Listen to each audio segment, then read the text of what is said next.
Bonjour les frères et sœurs et bienvenue sur notre chaîne. Aujourd'hui, nous allons continuer ce que nous avons commencé le lundi dernier. Et le lundi dernier, nous avons choisi pour thème qui sera ton successeur. Du genre, tu es un patron ou tu es un père de famille. Dieu va permettre que tu aies des gens autour de toi comme tes enfants. Et Dieu te pose la question de savoir qui sera ton successeur, celui-là même qui va venir prendre ta place quand le moment sera venu pour que tu te reposes. La plupart du temps, les gens ne pensent pas à ça ou ils attendent le dernier moment pour y penser. On vous a dit que la première chose à faire, c'est de connecter votre successeur à Dieu, afin que la grâce à besoin de Dieu puisse accompagner cette personne dans la suite des événements, dans la suite de vos projets. Et aujourd'hui, Dieu a un conseil à nous donner. C'est pourquoi nous avons choisi le thème qui est Fils de Dieu est la crainte de l'Éternel. Fils de Dieu est la crainte de l'Éternel. Ça veut dire que si ton enfant va être ton successeur, par exemple, cette personne-là doit avoir la crainte de Dieu. Si tu es dans une entreprise et tu penses à une personne qui va te succéder, il faut que cette personne-là ait d'abord quoi? La crainte de Dieu. C'est la base. Et c'est ce que nous allons voir ici. On va aller dans Proverbe 1, du verset 7 à 10. Proverbe 1, le verset 7 à 10. Qu'est-ce que Dieu lui-même nous dit? Écoutons. La crainte de l'Éternel est le commencement de la science. Les insensés méprisent la sagesse et l'instruction. Écoute mon fils l'instruction de ton père et ne rejette pas l'enseignement de ta mère, car c'est une couronne de grâce pour ta tête et une parure pour ton cou. Mon fils, si des pécheurs veulent te séduire, ne te laisse pas gagner. Mon fils, si des pécheurs veulent te séduire, ne te laisse pas gagner. Voici qui est clair. Ça veut dire que ces paroles doivent être les paroles que vous allez adresser à la personne qui est censée devenir votre successeur. La personne qui est censée prendre le contrôle de toute votre entreprise. Ou encore continuer ce que vous avez construit depuis très longtemps. La crainte de l'Éternel, c'est la première chose que la personne doit avoir pour pouvoir conduire votre entreprise, conduire la famille.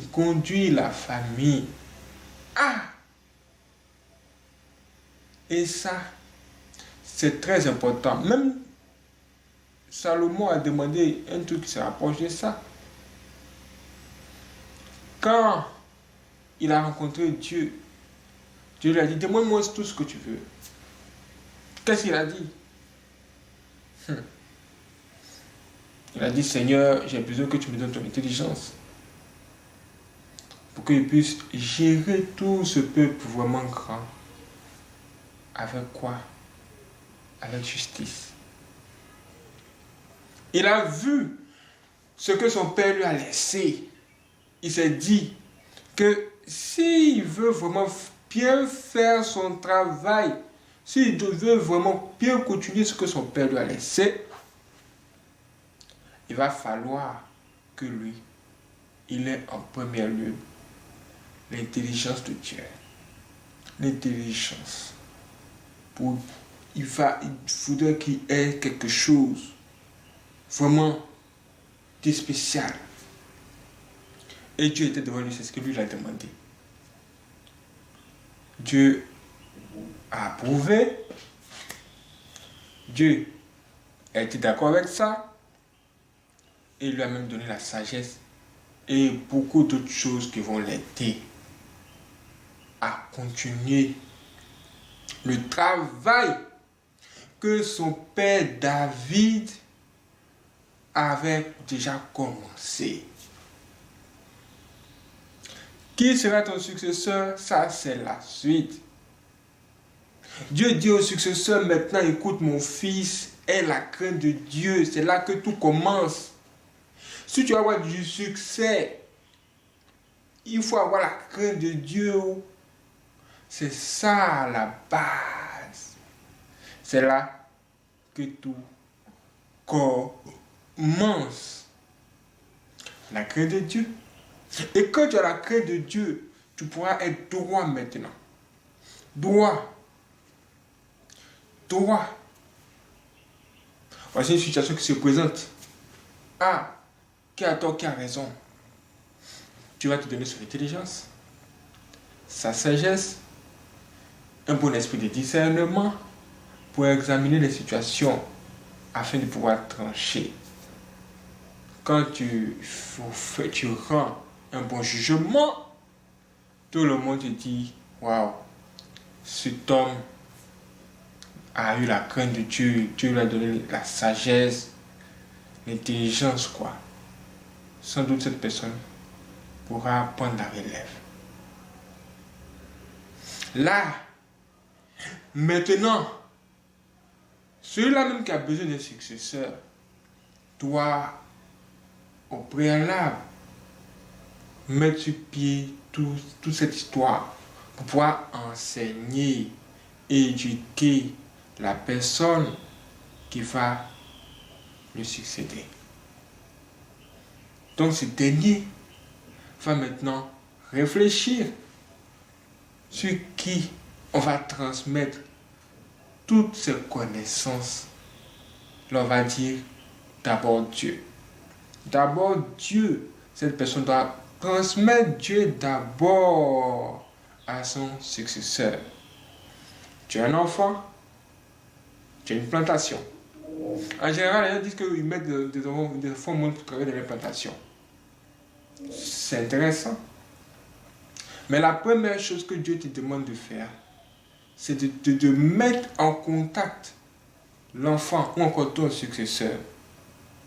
Mettre ton enfant ou ton successeur en contact avec Dieu. Si ton enfant ou ton successeur est en contact avec Dieu, il va apprendre en premier lieu à avoir quoi? La crainte de Dieu. Une fois que la personne a vraiment la crainte de Dieu, qu'elle a pris cela à cœur et qu'elle a maintenant reçu un bon esprit, cette personne pourra mener à bien toutes les œuvres. Parce que c'est là que ça commence. Parce que si tu ne suis pas ça, ne viens pas après te plaindre pour dire, oh, la personne même que j'ai pris pour me suicider est en train de gaspiller mon argent. Ah, la personne est en train de tout dilapider. En train de faire ceci, en train de faire cela. Il faut prendre le temps dès à présent de pouvoir te préparer la personne qui va te succéder. Moi, je peux vous donner encore un conseil. Si vous avez un enfant, vous mettez au moins un enfant, l'enfant grandit, le temps est venu pour que l'enfant aille à l'école. C'est bien que l'enfant aille à l'école et qu'il apprenne certaines choses. Mais, à ce temps libre, où il y a une opportunité pour apprendre quelque chose, prenez l'enfant et que l'enfant vous suive pour voir ce que vous faites. Juste pour voir ce que vous faites. C'est-à-dire que si tu as une plantation, l'enfant va venir pour voir l'étendue de ta plantation et comment tu souffres pour mettre de la nourriture sur la table. Et il va déjà commencer à apprendre à côté ce que tu fais. Donc l'enfant va à l'école. En même temps, il suit papa au champ souvent pour voir ce que papa fait et comprendre le domaine. C'est comme ça se passe. Donc l'enfant est petit. Peut-être que toi tu as 40 ans. L'enfant est venu au monde. Et déjà à 8 ans, il comprend, il commence à voir, tu l'enseignes. Il va à l'école, il a un pied à l'école, un pied dans le travail. Tu lui dis va à l'école, gagne la connaissance. Viens ici en même temps, tu vois ce que je fais. Ne perds pas de temps. Le temps est précieux. Il faut former les gens. Il faut préparer les générations futures. Donc quoi? Dans la crainte de Dieu. Quand l'enfant va recevoir déjà la crainte de Dieu, il va obéir à son papa. Et tout ce que vous allez lui dire, ça va entrer facilement, il va accepter. À cause de la crainte de Dieu. Donc tu dois prier et demander à Dieu tout ce qui est bon pour ton successeur. Pour la personne qui va te succéder. Prie pour tes enfants. Prie pour que l'esprit de tes enfants ne soit pas corrompu. Parce qu'il existe des agents du diable qui viennent pour détourner les enfants du regard de Dieu. C'est ce qu'on dit corrompre les âmes. Corrompre les âmes. Dans tes vieux jours, c'est ton enfant qui va prendre la relève. Il va falloir que tu sois à la hauteur. Il va falloir que tu prépares cela maintenant. N'attends pas au dernier jour pour faire ce que je viens de te dire. Si tu ne savais pas et que tu veux commencer aujourd'hui, que Dieu t'aide. Que Dieu t'aide. Qu'il te donne des enfants sages et intelligents qui vont comprendre que là, tout commence par le respect. Le respect des autorités, des grandes personnes, de son Père, mais surtout de Dieu. Voici le message que j'aimerais ajouter à ce que nous avons découvert le lundi dernier dans Qui sera ton successeur. Le commencement, c'est la sagesse, l'intelligence, on va dire la crainte de Dieu. Que Dieu bénisse.